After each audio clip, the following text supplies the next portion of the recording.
इस्लामाबाद में पीटीआई कैदियों की बहनों पर नामालूम अफराद का हमला इस्लामाबाद संजानी टोल प्लाजा के करीब किया गया। पुलिस ने कैदियों को फरार कराने की कोशिश नाकाम बना दी। आईजी इस्लामाबाद का कहना है 18 से 20 हमलावरों में पीटीआई एमपीए का बेटा भी था। हमले के बाद कुछ कैदी वैन से फरार हुए, जिन्हें दोबारा पकड़ लिया गया। 3 कैदी वैन में 82 मुल्जिमान थे, जिन्हें पेशी के बाद अटक मुंतकिल किया जा रहा था। पुलिस का कहना है कि 4 मुल्जिमान को गिरफ्तार कर लिया। पुलिस हुकाम ने बताया 15 से 20 हमलावरों ने वैन रोकने की कोशिश की। गाड़ियां ना रोकने पर मुल्जिमान ने फायरिंग की। पुलिस ने कैदी वैन को भी जाए वक़ुआ से हटा दिया। शवाहिद खत्म होने का खदशा।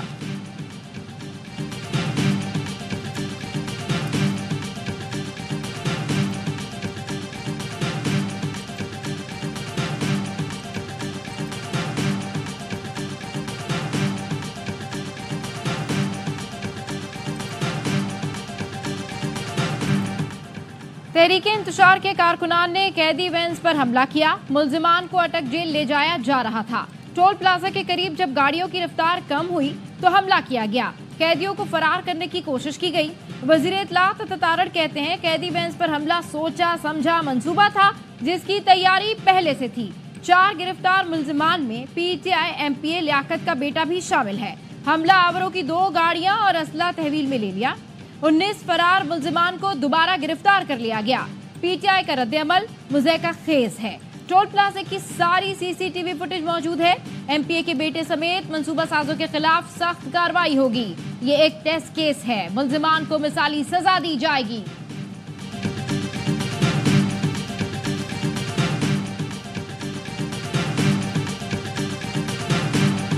तरनोल का एसएचओ है। इसने अपने हाथ से शीशे तोड़े और एक ड्रामा रचा कर कि जी कोई हमला हो गया है, फिर ताले खोल के उन सबको 3 प्रिजनर वैन से नीचे उतार के खड़ा कर दिया कि जी वो फरार हो रहे हैं। मैं आपको वार्निंग दे रहा हूँ इस बात पर, किसी को कुछ भी हुआ, एसएचओ तरनोल तुम जिम्मेदार होगे। हमारे ऊपर जो भी डीपीओ है वो जिम्मेदार होगा, उसके ऊपर डीआईजी और फिर आईजी और फिर इंटीरियर मिनिस्टर, तुम सब जिम्मेदार होगे इसके। एसएचओ तरनौल ने खुद वैन के शीशे तोड़े और अब फरार का ड्रामा रचा रहा है। वजीर आला अली अमीन गंडापुर का रद्द-ए-अमल, बोले किसी को कुछ हुआ तो जिम्मेदार वजीर दाखिला, आईजी, डीपीओ और एसएचओ तरनौल होगा। संजानी के केस में हमारे तमाम गिरफ्तार अफराद की जमानत हो चुकी। वार्निंग दे रहा हूँ, गिरफ्तार अफराद को खैरियत से पहुंचाएं। शेख वकास अकरम ने इल्जाम लगाया कैदी वैन पर हमला पुलिस ने खुद कराया। एसएचओ शबीर तनौली ने वैन का शीशा तोड़ा। हमारे रहनुमाओं और कारकुनान को कहा गया यहाँ से फरार हो जाओ। हमारे कारकुनान जिनमें एमएनए एमपीए हैं वो जाने को तैयार नहीं। हमारे वर्कर्स की जमानत हो गई थी, दूसरे मुकदमे में गिरफ्तारी डाली जा रही है।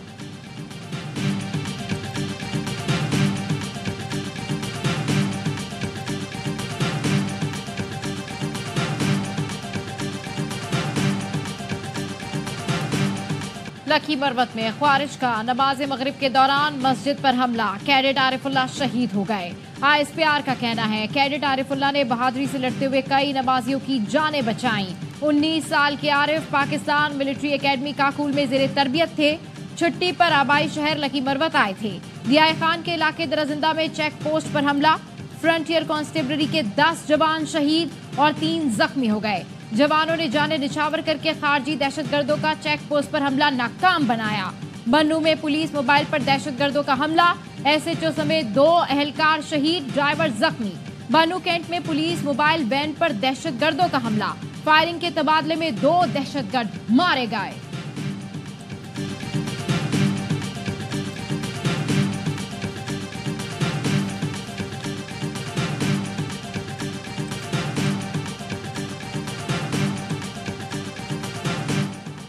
सदर आसिफ अली जरदारी और वजीर आजम शहबाज शरीफ की दहशतगर्द हमलों की मुसम्मत, शहदा के अहल खाना से इजहार अफसोस।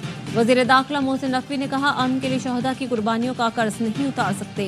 वजीर आला केपी अली अमीन गंडापुर की भी दहशतगर्द हमलों में शहीद अहलकारों के अहल खाना से इजहार ताज़ियत।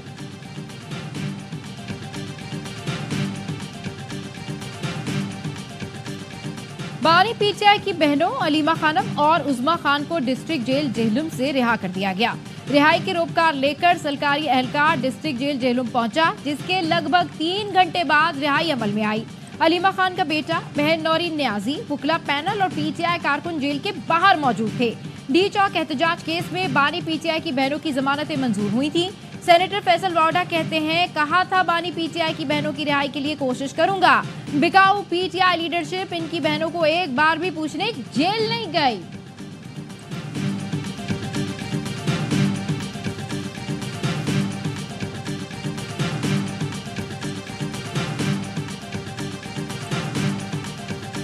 नामजद चीफ जस्टिस याहिया आफरीदी की तकरीब हलफ बर्दारी आज 11 बजे होगी। सदर मुमलिकत आसिफ अली जरदारी नामजद चीफ जस्टिस से हलफ लेंगे। तकरीब में वजीर आजम और सर्विसेज चीफ शरीक होंगे। ऐवान सदर में हलफ बर्दारी के दावतनामे जारी कर दिए गए। अरकान पार्लियामेंट को भी दावतनामे जारी।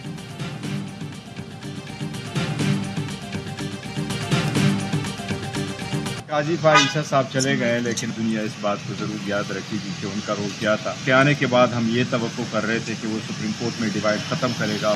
काजी ईसा साहब नहीं कर सके, अब उम्मीद करते नए आने वाला चीफ जस्टिस ही कर ले। दुनिया याद रखेगी काजी फाइज ईसा का किरदार क्या था। नए चीफ जस्टिस की जात पर हमें कोई एतराज नहीं। चेयरमैन पीटीआई बैरिस्टर गौहर कहते हैं, हमेशा उसूल रहा है सीनियर तरीन जज ही चीफ जस्टिस बनते हैं। उसूल से रुगर्दानी करेंगे तो तासुर जाएगा। उनको लेकर आते हैं जो उनके लिए बेहतर हो।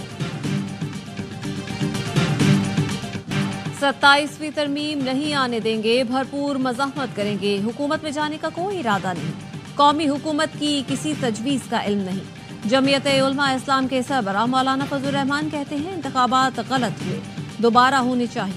विफाक पर चढ़ाई का तासुर मुल्क को तकसीम करने के बराबर है। एक सूबे को दूसरे से लड़ाना गैर सियासी सोच है। किसी सियासतदान के खिलाफ मुकदमात के कायल नहीं। जलसे जुलूसों पर तशद्दुद और सियासी कारकुनों की गिरफ्तारी नहीं होनी चाहिए।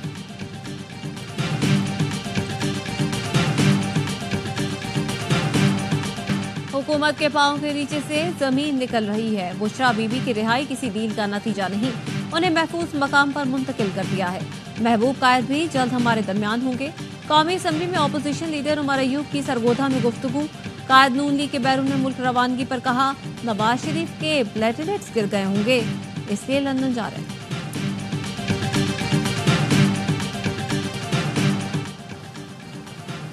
कराची के बिजली सार्फिन को एक बार फिर झटका।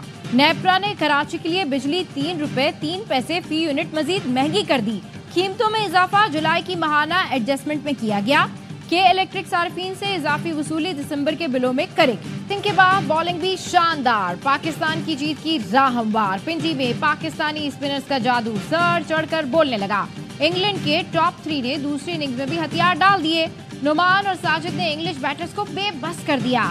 3 खिलाड़ी 24 रन पर आउट हो गए। कौमी टीम ने पहली इनिंग्स में 344 रन बनाए, 77 रन की बढ़तरी हासिल की। नायब कप्तान सऊद शकील ने टेस्ट करियर की 4थी सेंचुरी स्कोर की। साजिद ने 48 और नुमान ने 45 रन बनाए। दूसरे दिन के अख्तिताम पर पाकिस्तान की पोजीशन मुस्तहकम। 3.5 साल बाद होम ग्राउंड पर सीरीज जीतने की उम्मीद जाग गई। 3 टेस्ट मैचेस की सीरीज 1-1 से बराबर है। शाकीन मैच बराह रास्त देखने के लिए स्पोर्ट्स से जुड़े रहिए।